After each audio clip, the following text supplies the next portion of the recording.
మిర్చికి మద్దతు ధర రావట్లేదు. పేపర్‌లో ఈనాడు జ్యోతిలోనే పెద్ద వార్తలొస్తాయి.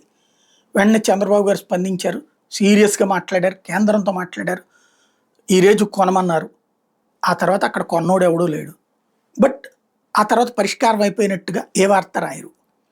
అట్లాగే టమోటా రైతు విలవిల్లాడిపోతున్నాడు. చంద్రబాబు గారు ఇట్లాంటిది అసలు ఇంకోసారి రావడానికి వీల్లేదన్నారు. అయిపోయింది. వార్త అయిపోయింది. పరిష్కారం కూడా అయిపోయింది. పేపర్‌లో. సమస్య అట్లాగే ఉంటది. పత్తి రైతు, ఆక్వా రైతు, వరి రైతు అందరిది ధాన్యం సేకరించేశారని రాసేశారు. తీరా చూస్తే మన రోడ్ల మీద పోసుకుని గొడవ చేశారు. అదేమంటే అట్లాగే నడుస్తుంది. బాబు గారు ఇలా చేసేశారని వార్తలు ఫస్టు సమస్య వీళ్ళే రాస్తారు. తర్వాత బాబు గారు సీరియస్ అయ్యారు, పరిష్కరించేస్తున్నారని రాసేస్తారు. ఆ తర్వాత ఏ పరిష్కారం ఉండదు. ఎవరికి మద్దతు ధర లభించింది ఇప్పటిదాకా ఈ ఏడాది కాలంలో? ఇప్పుడు తాజాగా ఇది బర్లీ పొగాకు కొనాల్సిందే అని చంద్రబాబు గారు సీరియస్ అయ్యారట. ఇప్పటికే ఆ పంట పండి కోసినటువంటి వాళ్ళ భవిష్యత్తు ఏంటో తెలియదు.